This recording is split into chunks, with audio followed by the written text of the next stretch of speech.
আমরা স্কুলের যারা টিচার আছি, আমাদের যে সহকর্মী আছে, আমিও একটা স্কুলে টিআইসি, তো আমার স্কুলের যে সহকর্মী আছে তাকে বিএলওর জন্যে স্কুল থেকে এখন বার করে নেওয়া হয়েছে। যেটা 2002 সালে 2 বছর ধরে হয়েছিল, সেটা এই মুহূর্তে 2 মাসের মধ্যে তুলতে বলা হয়েছে। আমাদের রাজ্য সরকারকে টোটালি ধোঁয়াশায় রেখে আমাদের বিএলওগুলোকে নিয়ে নেওয়া হয়েছে এবং কাজ তোলার জন্যে আমাদের বিএলওদের ওপর অকথ্যভাবে অত্যাচার করা হচ্ছে। আমি সোনারপুরে থাকি, আমি বিএলও রক্ষা অধিকার কমিটির সদস্য। ইয়ারও আপনাদেরকে চাপ দিচ্ছে, ঠিক কিরকম চাপ দিচ্ছে দাদা? ধরুন, যে মাস্টারমশাই বিএলও হয়েছেন তার কোনো ডিজিটালি তিনি সাউন্ড নন। হঠাৎ করে তাকে বলে দেয়া হলো এই সময়ের মধ্যে এতগুলো ইনিউমারেশন ফর্ম আপনাকে ডিজিটাইজ করতে হবে। তার জন্য তো ডেটা এন্ট্রি অপারেটর দিতে বলেছে কমিশন, দেয়নি? না না না, কিচ্ছু দিচ্ছে না। তো আপনারা ইয়ারও কে বলেননি যে আমাদের ডেটা এন্ট্রি অপারেটর সে কিন্তু তার কোনো কর্ণপাত কেউ করছে না। ইয়ারও যে চাপ দিচ্ছেন, এক্ষুনি একজন বলছিলেন যে খুব মানসিক চাপ দিচ্ছে, এই টাইমের মধ্যে শেষ করতে হবে কাজটা, তো এই ইয়ারওদের বিরুদ্ধে আপনারা কমপ্লেন করেননি? এই কমপ্লেন করার থেকে তো আমরা রাস্তায় নেমেছি এই জন্যে। আমরা তো নির্বাচন কমিশনের কাছে গিয়ে তো জানাবো আমাদের অভিযোগগুলো। আপনি বিএলও? আমি সরকারি কর্মচারী। আমি একজন শিক্ষিকা, কিন্তু আমি বিএলও ডিউটি পড়েনি, কিন্তু আমার পড়েনি, আমার সহকর্মীর পড়েছে।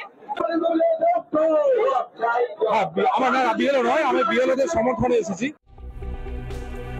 কেউ বিএলও নয়, কিন্তু বিএলওদের সমর্থনে নাকি তারা এসছেন, এই হচ্ছে অবস্থা। আমি আবার দুজনের কাছে যাই।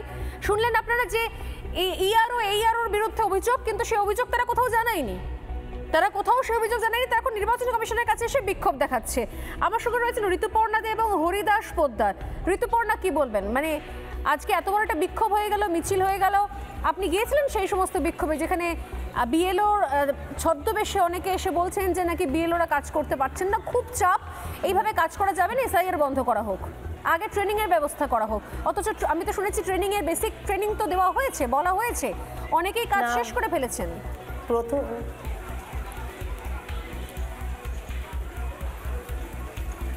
হ্যাঁ, আমাদের তো প্রথম কথা, আমরা নিজেরা নিজেদের কাজ নিয়ে এতটাই ব্যস্ত যে এই ধরনের বিক্ষোভ কর্মসূচি কোথায় হচ্ছে সেটাই আমরা জানি না।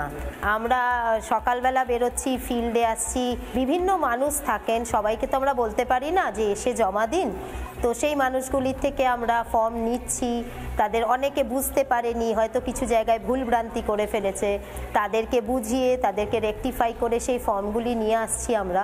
তো এই কাজের মধ্যে কোথায় কি কর্মসূচি রয়েছে, বিক্ষোভ কর্মসূচি, আমরা জানি না। তো একটা ব্যাপার আমি বলতে চাই, বিএলও হিসেবে এটা তো আমাদের জীবনের, কর্মের জীবনের আমাদের একটা নতুন ধরনের কাজ। তো আমরা তো সবসময় সব কিছু নতুন শিখছি, তো এই নতুন কাজটাকে আমরা চ্যালেঞ্জ বলবো না, খুব আনন্দের সহকারে আমরা কিন্তু শিখেছি, আমরা নিচ্ছি। এবং কোনো কাজই তো মানে গুরুত্বহীন হয় না, এটা খুব গুরুত্বপূর্ণ কাজ এবং আমরা সবসময় নিজেদেরকে ভাগ্যবান মনে করব যে এত বড় একটা দেশ গঠনের একটা ইম্পর্টেন্ট কাজ আমাদের ওপর দেওয়া হয়েছে। অন্তত সেই ভরসা বা সেই দায়িত্ববোধটা আমাদের মধ্যে হয়তো আছে বলে আমরা এই কাজটা আজকে করতে পারছি। তো এটা একটা। আর আমাদের ওয়ার্ডে বা আমাদের মধ্যে যে সমস্ত আমরা পার্টে, আমাদের ওয়ার্ডে যত বিএলও আমরা আছি, আমাদের সুপারভাইজার স্যার, আমাদের যিনি WBCS ম্যাডাম আছেন সোমা সাউ, উনি প্রচণ্ড হেল্পফুল, প্রায় নিজে চলে আসেন কোনো সময় কোনো অসুবিধে হলে, যে মানে অসুবিধে তো হয় না, তাও উনি রাউন্ডে ঘোরেন, কারোর যদি কোনো হেলথ ইস্যুস ওনার কানে যায় সঙ্গে সঙ্গে তিনি তাকে হেল্প করেন। এবং আমাদের এইআরও, আমাদের সুপারভাইজার স্যার প্রচণ্ড ভালো, প্রত্যেক দিন উনি আসেন আমাদের সঙ্গে, আমাদের পার্টগুলিতে, আমাদের যে প্রেমিসেসগুলি আছে, যেখানে যেখানে সমস্যা ওনার মনে হয় বা ওনার মনে হয় যাওয়াটা দরকার, অ্যাসিস্ট করেন।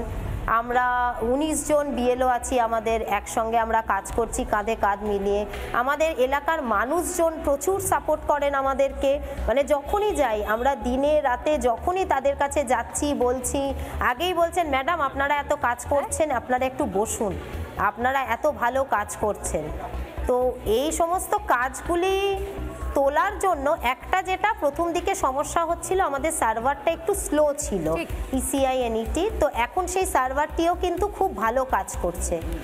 তো একদমই। এবং এইটা আমার যেটা মনে হয় যে সবাই তো আমরা সমানভাবে সমান কাজে পটু নই, কেউ হয়তো কম করতে পারবো, কেউ ভালোভাবে করতে পারবো, কেউ একটু বেশি ভালোভাবে করতে পারবো। কেউ তার জন্য আপনাদেরকে ইলেকশন কমিশনের সামনে গিয়ে বিক্ষোভ দেখাতে হয়নি, শেষ করতে পারবো, তাই তো ঋতুপর্ণা? তার জন্য আপনাকে ইলেকশনের কাছে গিয়ে বিক্ষোভ দেখাতে হয়নি যে পারছি না? একদমই না, বিক্ষোভ দেখানোর সময় নেই আমাদের। কান্না পাচ্ছে ঋতুপর্ণা, কান্না পাচ্ছে, আমাদের সেই সময়টাই আমরা ব্যয় করতে পারছি না। আমাদের যে মানুষগুলি আমাদের কাছে, ঋতুপর্ণা দেবী আমি বলছি খুব কান্না না পাচ্ছে, না না, বুক ধড়ফড় যে করছে, মানুষগুলি আমাদের কাছে আসছে ফর্ম জমা দিতে, রাতে ঘুম হচ্ছে, রাতে ঘুম হচ্ছে নাকি রাতের ঘুম উড়ে গেছে? প্রচন্ড টেনশন, বুক ধড়ফড়? একদমই না।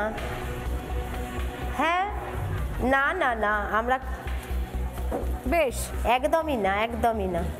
নানা ধরনের কন্টেন্ট দেখার জন্য লাইক করুন, শেয়ার করুন আমাদের ফেসবুক পেজ, সাবস্ক্রাইব করুন আমাদের ইউটিউব চ্যানেল। পাশাপাশি অন্যান্য ব্রেকিং নিউজের জন্য অবশ্যই চোখ রাখুন রিপাবলিক বাংলায়।